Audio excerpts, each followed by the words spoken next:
Before Ja Rule ever got touched, before the clips hit social media, and before the internet turned a moment into another meme, there was a shift in the crowd that most people missed. A jump never starts at the moment of impact. It builds quietly in the background, through tension, movement, and energy that changes the atmosphere long before anything physical happens. And at this particular show, everything that led to Ja Rule getting jumped began almost 10 minutes earlier, in moments that weren't filmed clearly, moments that didn't go viral, and moments that explain exactly why the situation escalated the way it did. It all started when Ja Rule stepped on stage. The venue wasn't massive, but the energy was loud and uneven. Some fans were genuinely excited, some were joking around, and some were clearly there just to record chaos. From the second he grabbed the MIC, there were pockets in the crowd that weren't paying attention to the performance at all. They were watching him, but not in a normal fan way. They were waiting. People were positioning themselves around the front section, trying to get as close to the stage as possible, not because they wanted a better view, but because they wanted proximity. That was the first red flag. Security noticed early nervousness. A few guys in the crowd kept leaning over the barricade, whispering to each other, pointing toward backstage entrances, and repeatedly looking behind them like they were signaling someone. Meanwhile, Ja Rule continued performing, unaware of the tension forming in front of him. People in the back began raising their phones strangely early, before anything even happened. They weren't filming Ja Rule performing. They were filming the crowd. That alone tells you people sense something brewing. About 3 minutes into the set, Ja Rule walked closer to the edge of the stage, and that was when the atmosphere shifted. Multiple people surged forward at once, not aggressively, but in a coordinated way that forced security to adjust. Security stepped in, pushing the crowd back, but the group wasn't cooperating. They weren't yelling or fighting yet. They were trying to inch into a better position. And the key detail, none of them were looking at Ja Rule when he performed. They were scanning the audience, looking for someone else, and watching for movement. This is exactly the type of setup that precedes a jump. Quiet gathering, positioning, then waiting for a distraction. Meanwhile, in another corner of the venue, a small argument broke out that didn't involve Ja Rule at all. Two individuals began shouting at each other, creating noise that pulled attention away from the front. Security moved toward that argument, leaving a gap near the stage. That gap mattered because it left Ja Rule exposed. The men at the front saw it immediately. They moved closer again, this time much faster.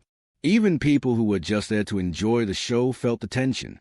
Multiple eyewitnesses said they felt uncomfortable seconds before the fight because the energy shifted noticeably. People stepped back.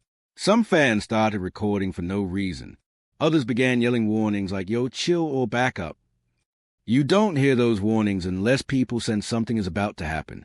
Around this time, Ja Rule made a mistake without even realizing it. He walked farther forward, reaching his hand out toward fans. Normally, this is harmless. But combined with the crowd tension, it created the exact opening the agitators were waiting for. As he leaned forward, one person in the front section attempted to touch his arm aggressively, pulling instead of reaching. Security grabbed the individual, but that movement was a spark that set everything into motion. The crowd behind that person pushed forward instantly. It wasn't a slow build-up. It was fast, coordinated, and deliberate. Someone shoved another person from behind, creating a ripple effect. Drinks were thrown. People shouted. You could see phones shooting upward faster, capturing whatever was about to happen. This was a final moment before the jump, when Ja Rule's face turned from performance mode into realization. He stepped back, but the front section had already collapsed inward. And here's what most people don't know. The first hit wasn't thrown out of anger. It was thrown out of chaos. When the crowd collapsed forward, one individual used the momentum to swing. Another person reached up toward the stage. A third tried to climb the barricade. By the time security realized what was happening, the attackers were already too close. Ja Rule tried to move back, but he was boxed by stage speakers on one side and a tangled mess of bodies on the other. Everything that followed, the jump, the confusion, the scramble, was unavoidable at that point because the groundwork had already been set 10 minutes earlier when the crowd shifted. The real footage wasn't the fight itself. It was a slow build-up. The positioning, the early cameras, the arguing in the corner, the weakened security gap, and the calculated rush toward the stage. Ja Rule didn't get jumped out of nowhere. The entire incident was a chain of small moments leading to one explosive second. Once the first wave of movement hit the front section, the venue erupted into complete disorder. But the part that most clips online don't show, and the reason this story needs a deeper breakdown, is how the situation spiraled immediately after the initial rush. The attack wasn't a long, dragged-out beatdown. It was quick, chaotic, and fueled by confusion rather than a clear, calculated assault. But what happened in the seconds after that first shove proved exactly why the entire incident should have been prevented long before Ja Rule even stepped on stage. As Ja Rule stumbled back from the initial impact, security swarmed the area, but their formation was uneven. Some guards rushed from the left side of the stage, others from the back, and a few were caught off guard in the middle of escorting fans away from the earlier argument. That misalignment created a brief opening that allowed two individuals to get closer than they ever should have been able to.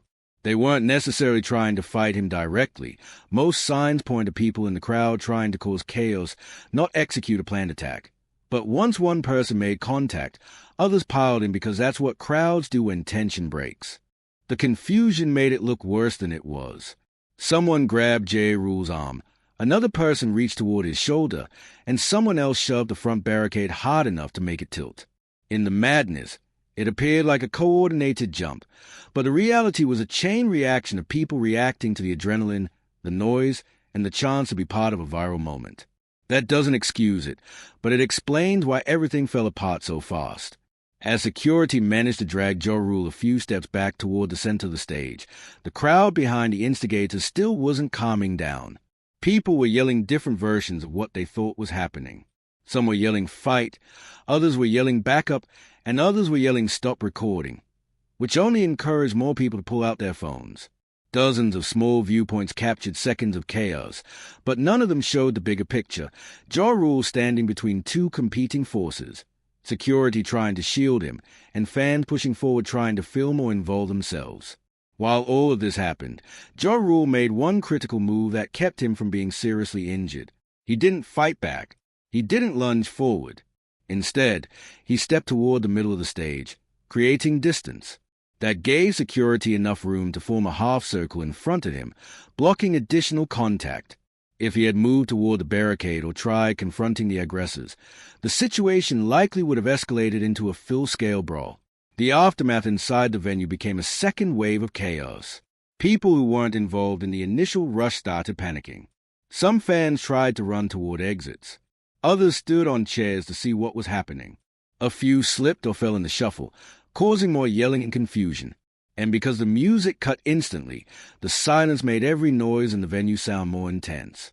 You could hear security radios crackling, people arguing, and guards shouting commands to clear space. What most people didn't realize is that the situation didn't end when Ja Rule stepped back. Security had to detain multiple individuals who were involved in the front row surge. Several people refused to leave when guards tried pushing them away, leading to minor scuffles that happened off camera. In the middle of all this, Ja Rule kept asking if the show should continue, but security insisted it was unsafe. They weren't worried about the same people rushing again. They were worried about the ripple effect on the rest of the crowd. As clips started uploading to social media, the internet's version of the story began taking shape in minutes. Many users thought Ja Rule had been ambushed by a coordinated group. Others thought a fight broke out behind him and spilled forward.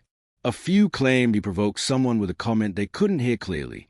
None of those explanations matched the actual timeline. The truth was simpler: a buildup of crowd tension, a weak security gap, a fast surge, and a venue that was unprepared for a high-energy performance with unpredictable fans. Ja Rule's team later described him as shaken but physically fine. Offstage, he questioned how the attackers reached him so quickly and why security failed to notice the tension earlier. Those questions align with what many eyewitnesses said. There were early warning signs, but not enough trained staff to respond fast enough. By the time the situation became obvious, it was too late. What happened before Ja Rule got jumped wasn't a mystery. It was a series of ignored cues that led to an explosive moment. The real footage wasn't of the attack. It was the uneasy build-up, the crowd behavior, and the preventable gaps that caused the incident. Ja Rule didn't deserve what happened, And the people who turned the moment into a spectacle weren't acting out of personal beef. They were acting out of recklessness and impulse. That's why the situation unfolded so quickly, and why it sparked so much conversation afterward. The chaotic moment didn't define Ja Rule, but it exposed a growing problem at concert today: fans seeking viral moments instead of respecting performers on stage. This incident was just the latest example of something that keeps happening across the industry. And unless venues enforce better control, incidents like this won't be surprising. They'll be predictable.